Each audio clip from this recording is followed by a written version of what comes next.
Shalom saudara yang terkasih di dalam nama Tuhan Yesus Kristus.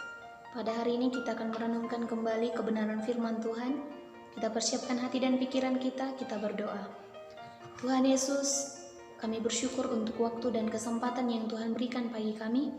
Dan saat ini kami akan mendengarkan dan merenungkan kebenaran firman-Mu. Engkau berkati hati dan pikiran kami, Engkau tolong kami untuk melakukannya dalam kehidupan kami sehari-hari. Dalam nama Yesus kami berdoa. Amin. Tema renungan kita pada hari ini yaitu Yesus adalah Tuhan. Mengapa dia juga berdoa? Dalam Lukas 4 ayat 42-44. Sebuah pertanyaan yang pernah diajukan oleh orang Kristen, mengapa Tuhan Yesus berdoa? Yesus kan Tuhan. Pertanyaan ini biasanya akan dilanjutkan dengan pertanyaan yang lain. Kepada siapakah ia berdoa? Kegagalan orang Kristen menjawab pertanyaan ini menunjukkan kegagalan dalam memahami ketritunggalan Allah. Banyak sekali ayat-ayat Alkitab yang menunjukkan aktivitas Tuhan Yesus ketika berdoa. Boleh kita lihat dalam Matius 14 ayat 23 dan Lukas 22 ayat 39-46. Seorang percaya di Siberia Utara mengalami hal yang luar biasa di dalam hidupnya.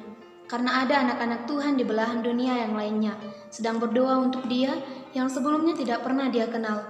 Namun kuasa Tuhan tidak dapat dibatasi oleh batasan pulau ataupun dunia. Yang pertama, Yesus pun berdoa. Hal ini tentu sangat wajar jika Yesus adalah manusia seutuhnya. Namun, kita tentu mempelajari bahwa Yesus pun adalah Tuhan seutuhnya. Jika Yesus adalah manusia seutuhnya dan Tuhan seutuhnya, lalu mengapa dia berdoa? Ada banyak orang yang berkata, Yesus sedang berperan sebagai manusia seutuhnya. Ada juga yang bilang, Yesus sedang memberikan teladan yang baik kepada semua orang tentang bagaimana seharusnya seseorang berdoa kepada Tuhan. Jika ini adalah alasannya, lalu apakah ia sedang berpura-pura ketika berdoa? Apakah aktivitas doa yang membuat keringatnya menjadi titik-titik darah adalah kepura-puraan? Yang kedua, Yesus berdoa kepada siapa? Ia benar-benar sedang berdoa kepada Bapanya. Bapa adalah pribadi yang mengutus Tuhan Yesus Kristus ke dalam dunia. Tuhan Yesus adalah pribadi yang diutus oleh Bapa. Mungkin akan ada yang bertanya, bukankah Yesus dan Bapa adalah satu? Yesus dan Bapa adalah satu kesatuan. Namun bukan berarti Yesus itu sama dengan Bapa.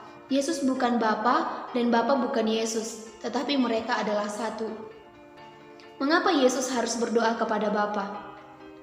Yesus tunduk kepada Bapanya. Selain itu, aktivitas doa Yesus adalah sebuah aktivitas hubungan yang normal antara anak dan Bapa. Doa adalah bentuk komunikasi dalam hubungannya yang sangat intim pada Bapanya. Mungkin ada juga yang bertanya, jika Yesus itu bukan Bapa dan Bapa bukan Yesus, lalu siapa yang menjadi Allah?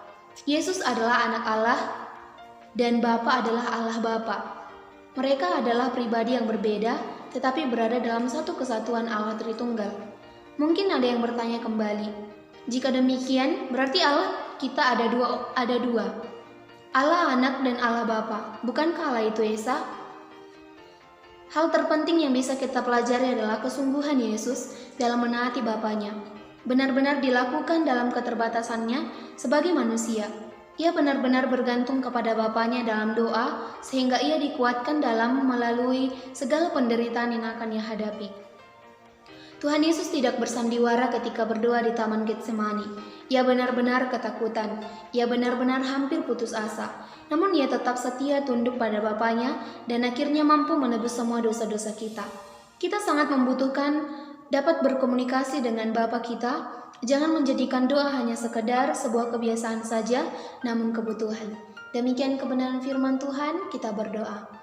Terima kasih Tuhan Yesus untuk kebenaran firman-Mu yang mengingatkan kami untuk selalu berdoa. Berdoa bukan hanya suatu kebiasaan, tetapi berdoa menjadi suatu kebutuhan kami dalam kehidupan kami sehari-hari. Terima kasih Tuhan, terpujilah Engkau. Dalam nama Yesus Kristus kami berdoa dan mengucap syukur kepadamu. Haleluya. Amin.